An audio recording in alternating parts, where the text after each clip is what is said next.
Hi, everyone. It's time for another project management tip.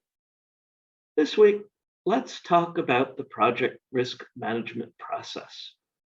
Well, what is the project risk process?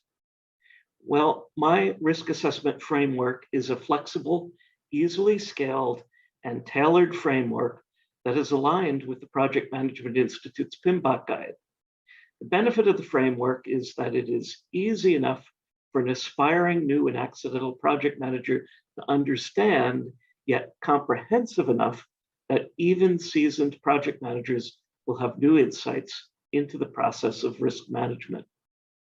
More details about it are in my book, Risk Assessment Framework, Successfully Navigating Uncertainty. I'm going to outline the processes here. As you will see, the framework is both iterative and recursive. The framework has two major components: risk assessment and risk control. Risk assessment is a collection of processes to be performed during project planning and repeated again as necessary during project execution, monitoring, and control. Risk control starts in parallel with project execution and finishes at the end of the project. So here's a brief description of each process within that framework. Risk planning. The purpose of risk planning is to develop a risk management plan. This is a document that records the organizational attitudes toward risk, what processes will be followed, the supporting decisions, tools, and techniques, and how escalated and identified risks will be handled. At this point, some risks may already be known, and a risk register is created to start documenting them. Risk identification. Here, the risks are identified. Focus is solely on identification so that nothing important is missed. Categories and prompt lists are helpful to guide brainstorming efforts and to help assure completeness. Risk analysis. Analysis may be qualitative or quantitative. The role is to determine the probability the risk may occur and the impact if it does. This information can be used to determine a risk priority, as well as provide information for the budget and schedule costs and time that may be needed to cover risks. Risk response planning.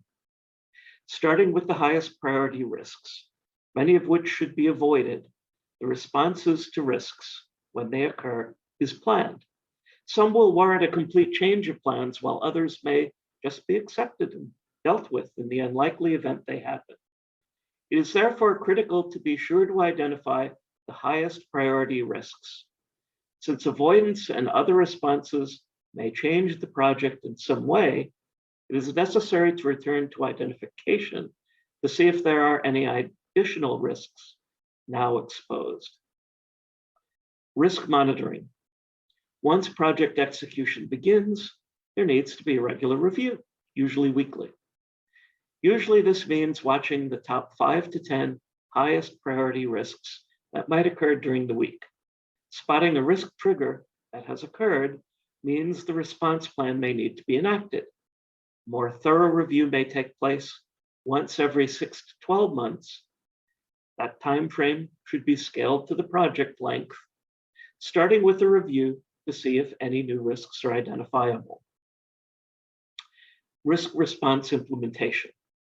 Once a risk trigger has been identified as imminent or has already happened, the risk responses may need to be enacted.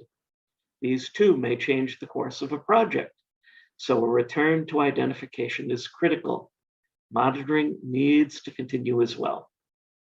If you've been skipping over risk management on your projects, you may want to rethink it. A small project can work through the first 5 steps within 4 to 8 hours. Missing risks can be fatal to your project and organization.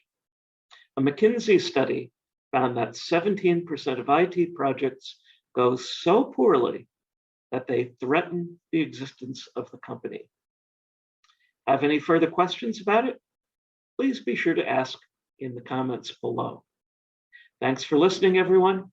Hope to see you next week for another project management tip. Take care.